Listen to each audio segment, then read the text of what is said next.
ভিডিওটা শুরু করলাম। আজকে আপনাদের সাথে আলোচনা করব ভগিনী নিবেদিতা সম্পর্কে। ভগিনী নিবেদিতার আসল নাম ছিল মার্গারেট এলিজাবেথ নোবেল। তিনি ছিলেন একজন অ্যাংলো আইরিশ সমাজকর্মী, লেখিকা এবং শিক্ষিকা। স্বামী বিবেকানন্দের শিষ্য হিসেবে তিনি ভারত এসে নিবেদিতা নাম গ্রহণ করেন। নিবেদিতা এমন মেয়েদের একটি স্কুল খোলার পরিকল্পনা করছিলেন যারা এমনকি মৌলিক শিক্ষা থেকেও বঞ্চিত ছিল। তিনি একটি বক্তৃতা সফরে ইংল্যান্ড এবং আমেরিকা ভ্রমণ করেছিলেন। একটি বক্তৃতা সফরের মাধ্যমে যা একটি বালিকা বিদ্যালয় প্রতিষ্ঠার জন্য অর্থ সংগ্রহের উদ্দেশ্যে তৈরি করা হয়েছিল। স্বামীজি নিবেদিতাকে ভারতে আমন্ত্রণ জানানোর মূল কারণ ছিল দেশের মহিলাদের মধ্যে শিক্ষা প্রসার ঘটানো। ভগিনী নিবেদিতা জন্মগ্রহণ করেছেন 28শে অক্টোবর যুক্তরাজ্য, মারা গেছেন 13ই অক্টোবর 1991 শিলিগুড়িতে। বাবার নাম স্যামুয়েল রিচার্ড নোবেল, মা ম্যারি ইসাবেল নোবেল। পেশা সমাজ সংস্কারক, লেখক, শিক্ষিকা ও সেবিকা।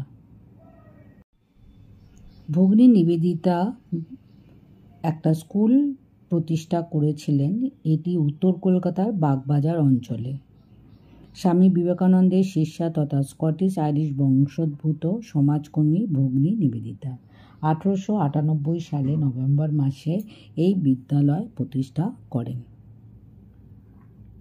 1867 সালে আয়ারল্যান্ডে জন্মগ্রহণকারী ভগিনী নিবেদিতা ছিলেন একজন সমাজকর্মী, শিক্ষিকা এবং লেখিকা, যিনি স্বামী বিবেকানন্দের ভারতের প্রতি ভালোবাসায় অনুপ্রাণিত হয়েছিলেন। তিনি নারী শিক্ষাকে সমর্থন করেছিলেন এবং ভারতের মুক্তি আন্দোলনে গুরুত্বপূর্ণ ভূমিকা পালন করেছিলেন।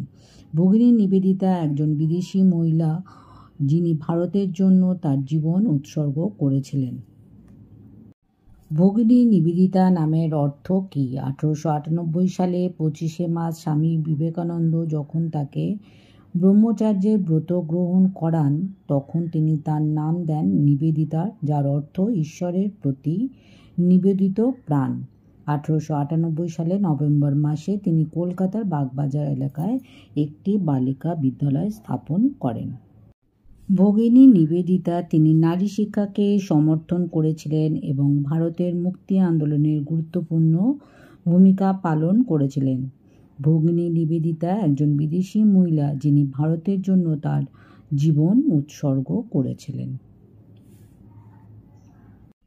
1906 সালে পূর্ব বাংলা দুর্ভিক্ষ ও বন্যা কবলিত অঞ্চলে কাজ করার সময় ম্যালেরিয়া এবং মেনিনজাইটিসের আক্রমণে দুর্বল হয়ে পড়েন নিবেদিতা।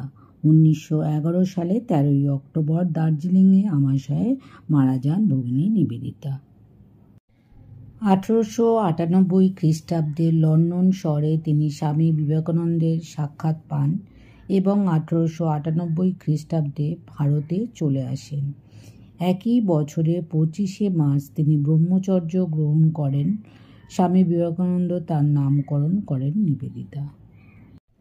তিনি সঙ্গীত ও শিল্পকলার বোদ্ধা ছিলেন। পড়াশোনা শেষ করে 1848 খ্রিস্টাব্দ থেকে 1898 খ্রিস্টাব্দ পর্যন্ত 10 বছর তিনি শিক্ষকতা করেন।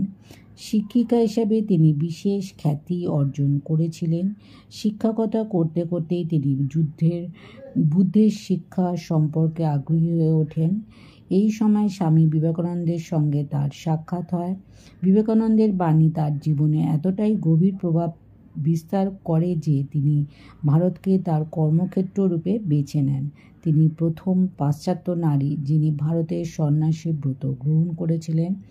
1898 খ্রিস্টাব্দে নভেম্বর মাসে তিনি কলকাতার একটি বালিকা বিদ্যালয় স্থাপন করেন। এর সঙ্গে তিনি নানা মানব কল্যাণমূলক কাজের সঙ্গে জড়িয়ে পড়েন। সকল বর্ণের ভারতীয় নারীর জীবনযাত্রার উন্নতির লক্ষ্যে তিনি কাজ শুরু করেন। রবীন্দ্রনাথ ঠাকুর, জগদীশচন্দ্র বসু ও তার স্ত্রী অবলা বসু, অবনীন্দ্রনাথ ঠাকুর ও কাকোজি প্রমুখ তৎকালীন সমাজের বিশিষ্ট ব্যক্তিবর্গ ছিলেন নিবেদিতার বন্ধু স্থানীয়। রবীন্দ্রনাথ তাকে লোকমাতার আখ্যা দেন। ভারতীয় শিল্পকলার সমঝোতা নিবেদিতা ভারতের আধুনিক চিত্রকলার সৃজনে অন্যতম অনুপ্রেরণার কাজ করেন। নন্দলাল বসু এই কথায় একাধিকবার স্মরণ করেছিলেন। জীবনের শেষ পর্বে নিবেদিতা স্বাধীনতার আন্দোলনের সঙ্গে জড়িয়ে পড়েন। শ্রী অরবিন্দের সঙ্গে তার সাক্ষাৎ স্থাপিত হয়। এই সময় ব্রিটিশ সরকার যাতে রামকৃষ্ণ মিশনকে অযথা উত্ত্যক্ত না করে সেই কথা ভেবে মিশনের সঙ্গে তিনি তার আনুষ্ঠানিক সম্পর্ক ত্যাগ করেন। ভিডিওটা ভালো লাগলে লাইক করবেন, শেয়ার করবেন, সাবস্ক্রাইব করবেন, সাথে থাকবেন, পাশে থাকবেন। বড়দেরকে প্রণাম জানালাম, ছোটদেরকে অনেক অনেক ভালোবাসা। আমার সাথে এতক্ষণ থাকবার জন্য অনেক অনেক ধন্যবাদ।